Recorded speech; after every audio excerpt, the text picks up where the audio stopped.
Hey guys, আজকে প্রায় ভোরবেলা 5:30টার দিকে উঠে আমি চলে গিয়েছিলাম ছাদে। দেখো এখন কিন্তু প্রায় 5:30 বাজছে আর পুরো একদম ফাঁকা হয়ে গেছে। আর মেঘলার জন্য হালকা হালকা এখন অন্ধকার রয়েছে। আর জাস্ট ওয়েদারটা একবার দেখো, শুধু চারিদিকে একদম কালো হয়ে মেঘ উঠে আছে। ভাই যে হারে বৃষ্টি আসবে একটু পরে দেখেই বুঝে যাচ্ছে। আর সামনে দেখো আমাদের জমিগুলো, ওই যে কফি লাগানো হবে তার জন্য মাদা কাটা হচ্ছিলো, তাও এখন জলে ডুবে আছে। তো আমি বিশেষ করে ছাদে গিয়েছিলাম কারণ আমার যে ড্রাগন ফলের গাছগুলো ছিল সেগুলোতে দুটো আরও ফুল ধরেছিল। বৃষ্টি এমন দুদিন হয়েছে, মানে বৃষ্টি বন্ধ হওয়ার নামই নিচ্ছে না, ও থামবে না। তাই জন্য দেখতে গিয়েছিলাম কি হয়েছে ফুলগুলোর অবস্থা। আর দেখো তারপরে কিন্তু হালকা হালকা কিন্তু বাতাস দিতে শুরু করে দিল, বেশ ঠান্ডা ঠান্ডা একদম বাতাস দিচ্ছিল।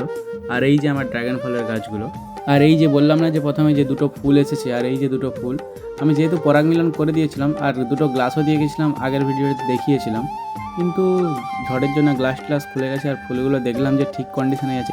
কিন্তু আমি ঠিক জানি না যে এত যে বৃষ্টি হয়েছে আর ফুলগুলোতে এত জল খেয়ে গেছে, ফলটা ধরবে না ধরবে না।